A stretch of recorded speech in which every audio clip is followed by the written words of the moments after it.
бидејќи ние имаме повеќе кучиња и до сега се покажа како многу добро. Ние самите лично приготвуваме храна за шарпланинците, можем да ја кажем сега и нивната кујна, да ви ја кажем, една мала тајна на наша што е. Значи, купуваме оризот го вариме, заедно со мелено месо пилешко, исто така тука има и коски, зависи како когаш ќе најдеме, дали ќе бидат јунешки, свински, дали ќе бидат и тие пилешки коски, некои отпадоци од крилцата, и тука рендан морков ставаме, исто едно пола кило.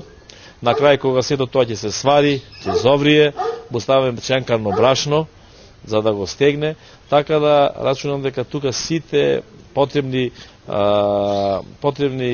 минерали, витамини кои што се потребни за неговиот развој ги содржи оваа храна. И до сега сме задоволни со ваквата исхрана. Инаку во тие меѓуоброци им даваме и леп, бидејќи и тој исто си има својата улога. Шарпланинецот сака да јаде сув леп, тоа е карактеристика и за овчарските кучиња, бидејќи тој спаѓа во расата на овчарски кучиња. Така да ова би било у врска со исхраната.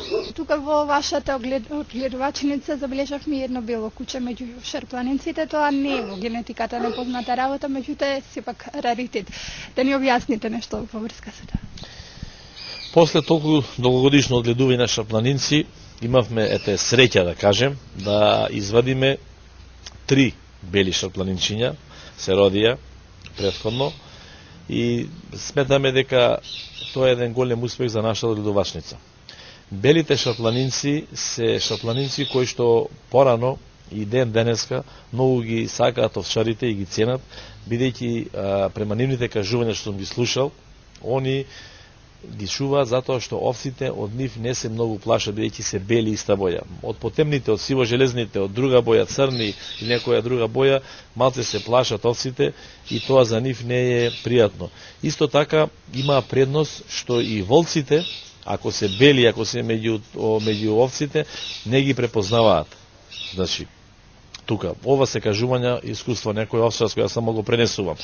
Инаку, шарпланинци кои што имаат црн нос, црна пигментација на носот, на очните капаци, на слузокожата, на усните тука, значи, тоа не се албино, шарпланинци да кажем бели, току тоа е раса која што постоела и порано.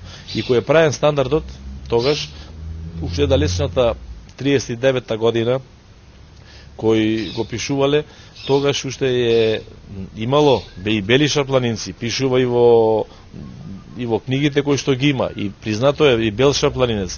Меѓутоа, многу повеќе имало со сиво-железна боја, и таа вака се зема како една карактеристична боја за шарпланинецот, кај што има предност на изложбите.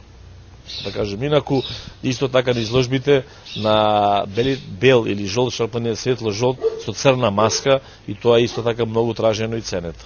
Колку во Македонија е застапено одгледувањето на шарпланинци? И воопшто има ли соработка меѓу одгледувачите во погледите на парењето? Па да бидем искрен, во Македонија јас, како што сметам, бидејќи моментално сум и подпредседател на Кинолошкиот сојуз на Македонија, сметам дека не е доволно застапен шарпланинецот, колку што би требало да застапи како автохтона раса на наше куче, значи не е доволно застапен во огледувачниците. Има некои познати огледувачници, најпознати огледувачници моментално кај нас се наоѓаат во Тетово, значи огледувачницата од Петковски под Шара, од Марија, нашата огледувачница, исто така шарпланинско бачило, и други огледувачници кои што ги има, меѓутоа сите се со многу помал квалитет, морам да бидем малце, може да ќе дое како една фалба, меѓутоа тоа се докажува и со признанијата кои што ги освојуваме ние, тетовчани, да кажем, сите заедно огледувачници на надпреварите и во Македонија и вон Македонија. За мене ова сега што бев и во Нови Сад и ова признание, како што е лично признание, сметам дека е едно големо признание за нашата раса, значи и за цела Македонија. Имате учествувано на многу изложби, има, би се рекло, една собствена ризница на добиени награди. Може ли да ни издвоите некои од позначајните?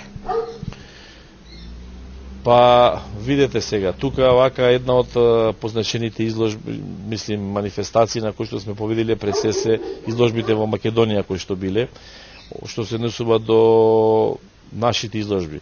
Исто така имаме победено во Бугарија на меѓународна изложба. Имаме победено во Србија, посебно драго ми е победата во Белград. Тамо сме победили 2 пати. Тоа е една голема кинолошка манифестација на која што има учество можда некогаш и до 2000 кучиња, значи од сите раси. Имаме таму победувано. Еве сега во Нови Сад едно големо признание. Имаме освоено второ место, што е многу за нас една важна сатисфакција на меморијалот на професорот Слободан Павловиќ, кој што го има напишано стандардно за шарпланинец. Така да би издвоил сега на многу изложби сум бил низ Србија, во Ниш, во Лесковац, во Нови Сад, повеќе пати исто така сум бил во Белград, како што реков.